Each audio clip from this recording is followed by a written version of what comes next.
Okay, so this is day 18 of my 20 days of gratitude for the month of November. So today what I'm going to be grateful for is some of my most challenging clients, but yet my greatest success stories.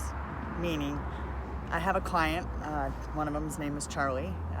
Today I just had the privilege of taking a video for him to show his doctor how he can run now. Now this is a man who 15 years ago had MS diagnosis and literally had to relearn to walk and talk and all that. And it took 15 years to really get to the point where or 13 years when he met me, as far as I know, and he was walking very slow and very challenged, okay?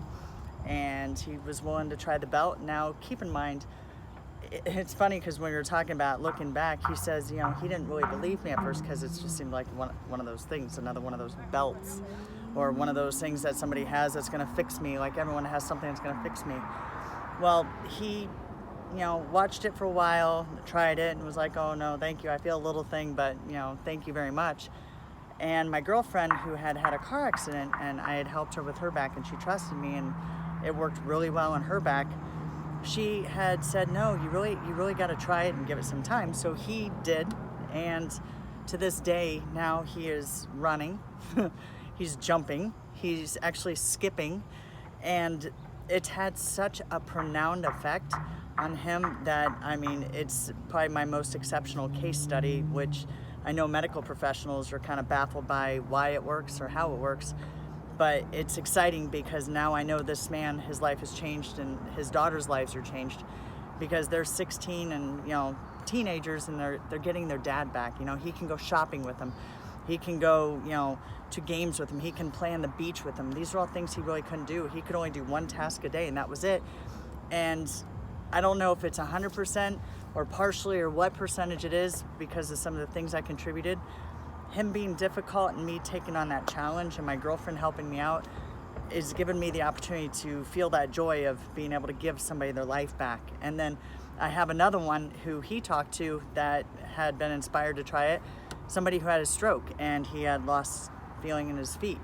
And this guy's name was Lex. And Lex is now running and jumping. He's running triathlons again, and he's seen gains faster than what he was seeing before. And that's exciting to know that, maybe I contributed to that. And then there's another one a lady who had gotten diagnosed with MS, and she was, pretty extreme. And I thought all these neurological diseases were this one body type called flexion or the red team. And she proved the theory wrong that no, there is some of the people that are extension. So when I worked with her and she had a profound effect, like immediately, it's obvious right away, that gave me chills because she's got 4 young children that want their mom back, and I might have access to continue to help her. Another one I did is somebody who had a lung issue. He has idiosyncratic lung disease where he gets hardening in the lungs.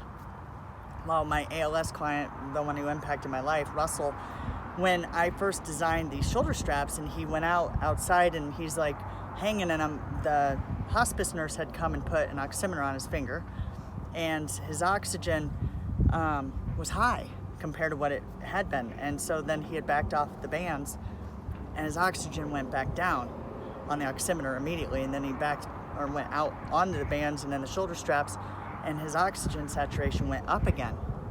And she's like, wow, that's interesting. It was an immediate response, but I thought maybe it's because his chest cavity was opening and something related to that. Years later, I met the idiosyncratic lung disease guy, and he was walking with it pulling him forward, and he had lung issues, so we checked his oximeter and he had backed off the bands. He put the oximeter on, he goes, it's still in the 70s. Now I'm like, why don't we try this? Back up into the bands. So he backed up into the belt, the shoulder straps and the bands, and it went up into the 90s. And his face, I have the testimony on everything, his face got so big. And he's like, oh my God, and I thought it was, on Russell because his chest was opening, but this guy's chest was being pulled forward, so it didn't make sense. So maybe there's an effect over there. That was just by chance, but these people trusting me and giving me that joy of doing what I'm doing, even though they're very challenging, and a lot of people are like, oh no, I'm grateful for that. I'm grateful for those experiences. I'm grateful for the shared moments for them, grateful for the shared moments with their families. So, and I'm gonna keep pounding away and helping more and more people. But that was the most extreme of the people that I help, and it seems to have an effect. So hopefully it will reach more people. And I don't think, you don't need to be hurt or messed up or diseased to do this. I think this is a preventative measure to ever not have those issues, you know, orthopedic or maybe even disease type issues. So that's what I'm grateful for. Thanks, guys.